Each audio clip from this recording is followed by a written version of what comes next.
आपने बुलाया मॉम? उससे बात करनी, बैठो। देखिए, मैं पहले ही कह देता हूँ, अगर बात कंपनी के शेयर्स के बारे में है तो उस बारे में मैंने कोई बात नहीं करनी। तुम्हारा दिमाग तो ठीक है, आखिर तुम चाहते क्या हो? तुम्हारी वजह से तुम्हारा बाप हॉस्पिटल में पड़ा है, जिंदगी और मौत की जंग लड़ रहा है, और तुम्हें शेयर्स की पड़ी है।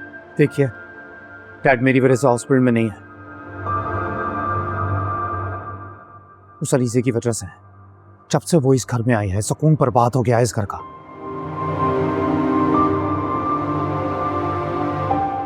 कुछ भी सही नहीं हो रहा, सब गलत। जब से वो आई है तब से। और जो तुम कर रहे हो, पैसे की खातिर तुम इतने बेहिस्स हो गए हो कि तुम्हें और कुछ नजर ही नहीं आ रहा है। अरे तो और क्या करूं मैं? अपने ही पैसों में से चंद लाख रुपए लेके खर्च कर दिए तो सब मेरे पीछे पड़ गए। हजारों सवाल पूछ रहे हैं मुझसे।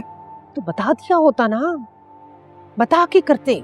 हर काम का कोई तरीका कार होता है, ऐसे छुप छुप होके चेक कैश नहीं होते। क्या बात है, मतलब मेरे खुद के पैसे हैं, वो लेते हुए भी मैं सबको अनाउंसमेंट करूं, बताऊं सबको? देखिए प्लीज, आप ना इस बारे में मुझसे बहस कीजिए ही मत। बस तुम हॉस्पिटल जा रही हो मेरे साथ और अपने डैड से सॉरी करोगे। देखिए मॉम, मैं हॉस्पिटल जाना चाहता हूं, डैड को देखना भी चाहता हूं और मैं देखूंगा, लेकिन मैं माफी नहीं मांगूंगा, क्योंकि जो भी मैंने किया है उसमें कुछ गलत नहीं है। जो मैंने मांगा है वो हक है मेरा। सिकंदर, तुम्हें अलीज़े से चिढ़ है ना? मुझे भी है,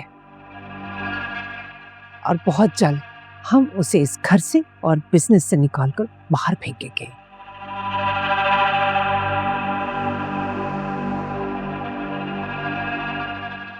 आप ना उसे अभी तक ठीक से समझ नहीं पाए।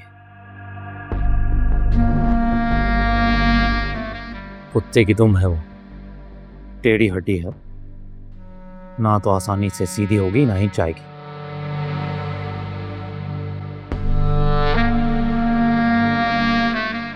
कुछ सोचा है मैंने, बस थोड़ा सा इंतजार करो। जैसा मैं कह रही हूँ वैसा करो बस।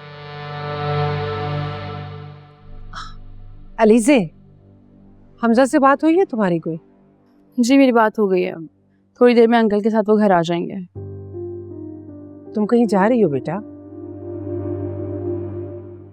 ऑफिस जा रही हूँ, बहुत इम्पोर्टेंट मीटिंग है। सिकंदर ने तो जाना नहीं है, हमजा हॉस्पिटल में, अब मुझे ही जाना पड़ेगा।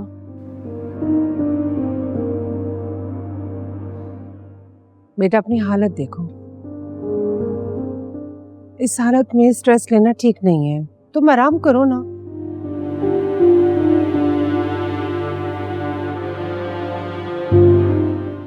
मैनेजर संभाल लेगा सब कुछ। थैंक यू सो मच, आपको मेरा इतना ख्याल है, बहुत शुक्रिया।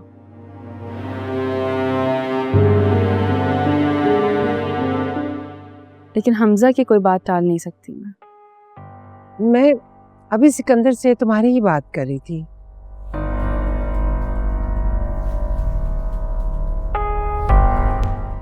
कि तुम बहुत अच्छी हो, जो कुछ कर रही हो इस घर और बिजनेस के लिए कर रही हो।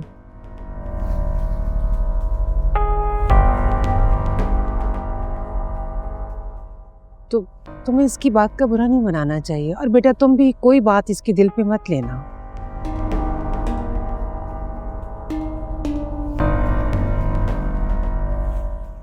नहीं आंटी, मैं क्यों इसकी कोई बात दिल पर लूंगी? इसकी कोई भी बात मेरे लिए इतनी इम्पोर्टेंट है ही नहीं।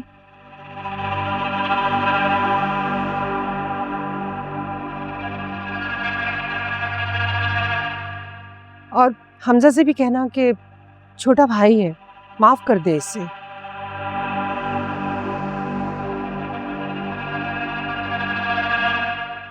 आंटी आपने वो बात सुनी है, भेड़िए का सबसे अच्छा दोस्त कौन होता है?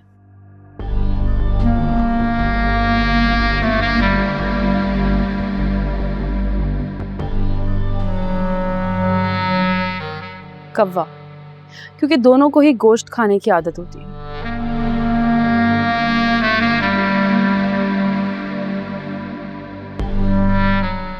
इसलिए कहते हैं कि दोनों की चालाकी और मकारी, इससे बचना चाहिए क्योंकि इनकी फितरत में यही होता है।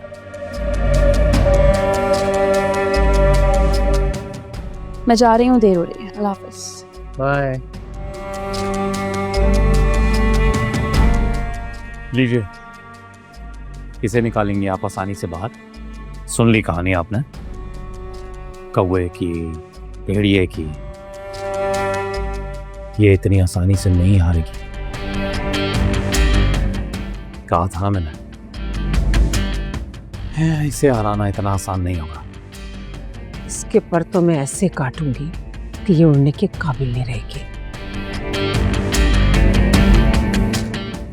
इंतजार रहेगा।